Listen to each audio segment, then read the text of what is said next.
Hey guys, subscribe for daily content, and if you're shopping for gear, make sure you check out the description for the newest items at some of the very best online retailers. There's also links for some of the items that I personally recommend. Thanks! What's going on YouTube? Metal Complex here, and today I've got another interesting knife review / knife overview to share with you guys. This is the WE Snick. This is a newer design that was actually sent to me directly from WE Knives, so thank you very much for doing that. You can check this knife out right down in the description. It should be available right now. So yeah, if you want to use that link, it's down there. That is entirely up to you. Thanks so much to my generous patrons who are supporting me right now. There's a link for Patreon right down below, and please make sure to follow me on Instagram at metal_complex. Okay, let's go ahead and get a measurement of this guy. Overall length of the Snick coming in at 8 inches on the dot. Blade length coming in at 3.5 inches, and your cutting edge 3 1/4. So pretty standard measurements there. Let's do some size comparisons up against the Ontario Rat Model 1 and the Ontario Rat Model 2. So you can see there, it definitely is a full-size knife. It's just not quite the same size as the Rat 1. The blade is kind of disappearing into the background today. Sorry about that. How about up against the Spyderco PM2 and the Spyderco Para 3? Let me get that straightened out there for you. Once again, similar to the larger one, just not quite the same size. Last but not least, the Benchmade Griptilian, or in this case, the Ritter Hogue, and the Benchmade Bug Outs. Definitely closer to the size. In fact, exactly the same overall length as the Ritter Hogue. Let's go ahead and do a carry profile check. I can't remember what I say. Let's check carry profile thickness up against the Spyderco Para 3. This knife feels really thin, but it actually has just about the same thickness. Sorry about that. As this, come on now, let's stop shaking. There we go. Spyderco Para 3. So yeah, length and height up against the PM2 and Para 3. You can see here that it's a little bit longer. In fact, it's quite a bit longer than the Para 3, not quite as long as the PM2. Maximum height's definitely going to be at this peak right here. Still nowhere near same height as the hump on the PM2 or Para 3.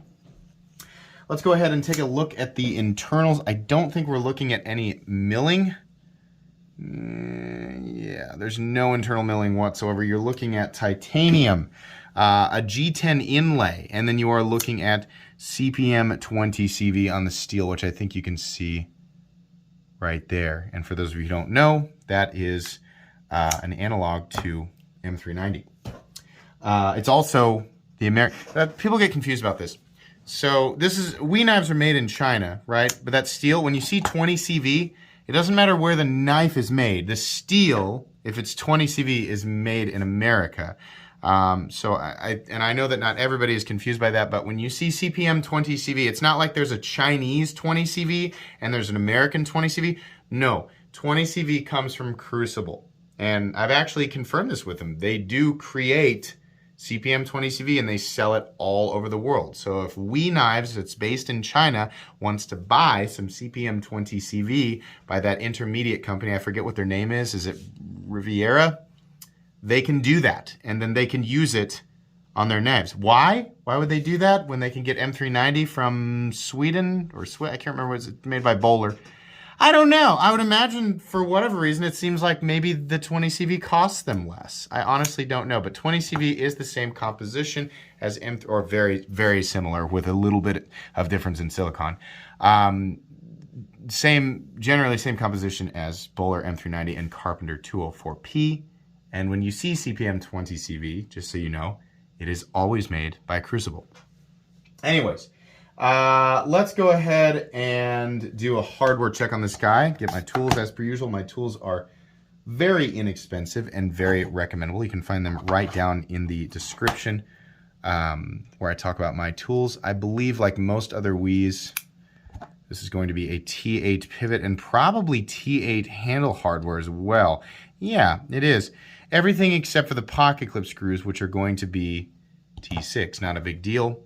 There are 3 screws on each side, which is 2. That's 2 more than I generally prefer, but it's not really that big of a deal. Just make sure you've got quality tools and a place to put your bits, and you should be just fine.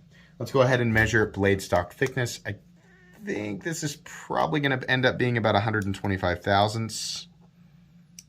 And yeah, almost on the dot, 124 thousandths or so. And my calibers are probably wrong. Weight on this guy, I'm gonna guess this knife weighs about 3.5 ounces, almost on the dot. Let's find out. Oh my gosh. No, I didn't know. I actually got one. I usually get that wrong. I was a total guess. So there you go. Ratios on this guy are great for a full-size knife. It's got pretty good carry dimensions, right? A lot of checks, a lot of things that make people happy. If this knife is legal for you to carry, you will probably have a pretty comfortable experience unless you are wearing athletic shorts, overly tight pants, or no pants at all. Let's go ahead and move into the main part of the review. So this is a WE knife, so fit and finish are exactly what you'd expect. It's good quality, you have a good detent, you have nice clicky flipping action, and it's pretty smooth on the way back down. Just a couple of little wiggles there will get the blade to fall into the closed position. The flipper tab is nicely knocked down and fairly low profile, so we don't have an uncomfortable experience while you are flipping in the lights with the light switch technique or the push button technique, right? Choking up on the, well, I'd say choking up, but getting right here underneath the flipper tab, you can definitely feel the little jimps under there, but it's fairly well rounded, so not gonna notice it unless you're doing continuous cutting without gloves. Choking up on this knife is actually really nice because how this sort of curves down and falls above the flipper tab, it's not a super aggressive, right? It's not like a hook-shaped flipper tab. So this is actually pretty roomy, and you can get your finger in here, and you can also, you know, make good use of it in relationship with the position of your thumb. It just feels really nice, and it doesn't feel like I'm gonna run my finger up the blade, right? So that's really cool, especially considering they have not sacrificed that much cutting edge to make room for this. That's a nice way to do that. In fact, all the way around, the ergonomics on this guy are pretty good, except for this area right here with the bill of the clip, because like this knife and many other Civivis, yes, I said Civivi, because come on, look at this. It's basically a Civivi clip. And yeah, it's titanium, but these clips are just stamped out. And I know people are gonna jump on me and say, well, that, you know, the knives on Hinderer knives are stamped out, and that's right. But Hinderer knives are made in the United States, where the entire cost of creating that knife and bringing it to the table, there are a lot of other elements to that thing too. The cost of bringing it to the table is much, much, much higher. It's also, those clips are also substantially thicker. Even though they do look stamped out, they are definitely thicker. Not that that really makes that much of a difference, but I'm going to be a little hard on these knives, like I've said here in the past, because China, like knives that are made in China, even the ones that are high quality like this, if you didn't know, China, just like every other company, I'm sorry, every other country, manufactures things that are of high and low quality. In the knife world, as far as knives go, these are very high quality knives, WE knives for sure, right? Here lately, it seems like maybe there have been some corners cut, and WE has been bringing things like this to the table that are lackluster compared to, I'm going to use like the Roxy 3, for example. Like that was a fairly recent, and I understand the designer made it a certain way, but that knife has a lot more going on. And whether or not those elements actually equate to a more reasonable cost or not, it makes the buyer feel a little bit better. What's in right now is minimalist simplicity, which can look good when it's done right, but this is just, there are a lot of elements here that are overly simplified and minimalist, but also obviously cheaper choices when it comes to bringing this final product to the table, right? So considering that and the fact that Chinese manufacturing is substantially less expensive than other knives that are, you know, knives that are made in like the United States or Italy or other places around the world that are bringing similar materials to the table for relatively the same price. It's just like, it's almost like with knives like this, it's like how high a cost can we get away with, right? Which arguably is, you know, can be said about anybody who's in a competitive market, right? So I guess any market. Clips like this bother me. The 3D milled titanium clip that's on the Roxy 3, even though it probably isn't as functional, it just makes me feel, it's one of those elements that makes me feel a little bit better. This is really, really basic. And on top of that, it's, you know, one of the only nice things I can say about it is it carries pretty deep, which is a preference of mine. And I don't know, that's about it. The positioning of it's good, right? there's nothing being prioritized over the clip. This bill here still bothers me, and it's not the best ergonomic experience, right? So it's kind of, the clip itself is just frustrating. Anyways, easy disengagement, no double clutch, right? All things that we expect from WE. This has been cut out nicely so that you can get in there and engage that, that lock bar really easily. The blade is absolutely set up to be a performance blade. We have a flat that is not prominent at all, carries about 50% the length of the blade. We have a nice swedge here, nice clip point blade. Lots of room to drop down to a very thin cutting edge. So you have a very fine puncture point, right? And definitely a thin edge. If you do a lot of prying, hammering, or screwing with your knives, this probably isn't gonna work for you. I don't know why you'd be doing that, but if if for whatever reason you don't have access to more reasonable tools, this is probably not gonna do very well, right? Blade steel, CPM 20 CV. That's a nice composition. And I think it is, the properties of CPM 20 CV are well accentuated by this geometry. So I think that that's great. A lot of their stuff is CPM 20 CV or M390, right? It just seems like it depends on how they're feeling. So yeah, that'll work. Jimping extends to a reasonable position on the spine. All in all, I mean, ergonomically and just functionally all the way around, this is a knife that's going to check a lot of boxes for a lot of people. It's going to be easy to manipulate. It's going to be fairly versatile. It's going to scratch some of those enthusiast knife itches, right? It's a performance knife. This knife is another knife that really looks like,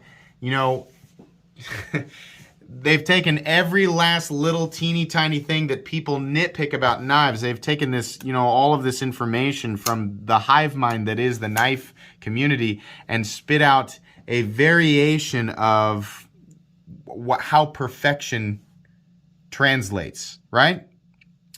The problem is that the end result is starting to feel even more manufactured than it has in recent years, right? That's what this is. It's just like this perfected, I don't know. It's like, remember the first time you went to McDonald's as a kid and you had a McDonald's cheeseburger? And I remember thinking, McDonald's makes the best cheeseburger ever, right? McDonald's has kind of figured out, like, this is what people like to eat. And now it's like, if I'm really hungry and I don't have a lot of time, or it's just maybe it's convenient, right? And I go in, I'm like, I'll just get a cheeseburger, and it's like, yeah, it tastes exactly the same roughly as when I was a kid. This very manufactured taste of, people are just, they want that, right? But it just, what once tasted good to me now tastes very mediocre, right? It's the same flavor, but it's just very mediocre and very obviously manufactured and meant to cater to people looking for, I guess, that specific taste. I don't know. Is that a helpful analogy? Maybe that's not. Maybe it's not a helpful analogy. WE makes good knives. Their quality is consistent. Their knives are good, right? These are knives that you can purchase, take out, and use and enjoy for, in some cases, a lifetime. They will do that, right? They are using materials that, we generally like to see in this territory. The problem is there's just really nothing special. Like, I'm kind of cutting everything short here, right? It's got a lock bar insert. There's no there's no lock stick. There's a stop pin back here that is exposed and that there's shouldering. There's no blade play up, down, left, or right. There's no pivot lash, and there's no detent lash, right? It's all there. This feels so blah, right? What do they want for this? $240. Look, I can handle blah, right? Like, Civivi Knives, who's a subsidiary of WE Knives, makes excellent budget knives. They're kind of blah, but they make great knives in the $40 to $50 territory. Some of their knives have crept up into the $70 territory, and it's like they're feeding us variations of the same thing, and then there's like a weird, it's like, what is it that I'm paying? I mean, you're using slightly different materials. There's slightly, maybe in some cases, slightly different mechanisms, but we're paying $30 more for some reason, right? Sometimes that happens there, but then they still offer these great $40, $50, $55 knives. A lot of the WE knives that I've been seeing lately are just like, it's 20 CV titanium and then either G10 or micarta or carbon fiber, but there's just less going on. Less in terms of, like, I'm not saying like, oh, if you anodize it, it's worth more money, or you add a special texture to it, it's worth more money. It's just so much more blah. There's a lot of just, bleh, you know, plain McDonald's cheeseburger going on here with, you know, even like the clips. They're just like, nah, we're not going to do the 3D milled clip, and we're just going to put a clip on it. And then it's like, also, you got to pay more than, you know, first, you know, when we first came out, it was like 170. Then it was like, for something like this. And it was actually, there was actually quite a bit more going on with some of those knives, right? The polishes, the finishes were better. There was more detail in the hardware, right? You got anodizing, you got interesting patterns, interesting textures, right? And then it was like, well, okay, it's the same thing, but 190. And then fast forward a few years, okay, it's the same thing, but 220. Fast forward, okay, we're going to take away a lot of that interesting stuff, give you a much more minimalist look, right? And it's going to be 240. No. Yes, this is functional. Yes, it's using good materials, right? I mean, it's using the stuff that people want. It's got great ergonomics. It's got great function. It's so just very, it's like so polished in the sense that it's not really polished, but I mean, like it's very obviously trying to cater towards the enthusiast, where we have shaped this world for ourselves, right? We knives, but I mean not we as in the sense of we knives, but we as in the sense of the community, us. We created this technically with our demands, our little demandees, right? And now we's charging us for it. I do not agree with the price tag. I do not. I'm not saying that I don't agree with, you know, like there are definitely knives that are made in China that cost a lot more than this, but bring a lot more to the table, right? I'll still buy a knife that's manufactured in China if it brings the right elements to the table. This is one of the most bland feeling knives that I felt. And I think that, you know, if I looked at this and I saw it on a retailer site and it was like 170, I'd be like, yeah, okay, that makes a lot of sense. And maybe that sounds like I'm being overly harsh, right? And maybe I am. But I'm at a point where I don't want to see stuff like this that's made in China that's $240. Like, no, if you're going to charge us $240, there needs to be, you know, give us a reason. This like really bland, simple concrete finish, right? This has to be like one of the least expensive things to throw together. There's just like such minimal machining and such minimal effort on the finish work. And we've got a G10 inlay, right? Yeah, it's going to do all that great stuff. I'm sure a lot of people will say, if you're going to criticize something like this, it seems like there are other reviews that you have done that you could have been more critical of, right? Maybe so, but a lot of that stuff is in the past. So as we move forward, I'm going to be, you know, depending on what it is, who it's made by, where it is manufactured, and what I know about, which is admittedly limited, manufactured in certain geographical areas, you know, I'm going to be more critical in some cases. I'm not against things being expensive, right? I'm not going to be one of those, you know, super dense people who's like, well, if it's made in China, it has to cost less than $50. No, that's stupid. You can wave off anybody who says it doesn't. I mean, there can definitely be things. I own knives that cost $300, $400, $500 that are made in China, but they bring more to the table, right? Or at the time that they were released, brought more to the table, right? This is just not bringing that $240 feeling to the table for me. It might for you, but it's not for me. If you like how this looks and you can choke down that price, then go for it. I'll put that link down there so you can use it if you want to. That's up to you, but officially, no. I think that there are better things that you can get for $240. I think that they're, you know, again, if this is your look, if this is your style, then go for it, right? I mean, for some people, it's going to be eye of the beholder. But if I'm going to spend this type of money, it's like I've always maintained, about the $150, $160 price point, right, represented here by the Ritter RSK MK1 G2. Every dollar up from there you're not really spending on added utility, right? This is the point of diminishing returns. If I'm going to spend $240 on a pocket knife, it's going to need to bring, you know, a lot more to the table than just really good utility, right? Yeah, okay, this has some titanium on it, right? But in terms of function, both of these are great examples of function. One of them just costs substantially more and is made in an area where manufacturing costs are substantially less. So, no, right? I know people, but titanium. There's not an additional, you know, $80 worth of titanium on this guy, right?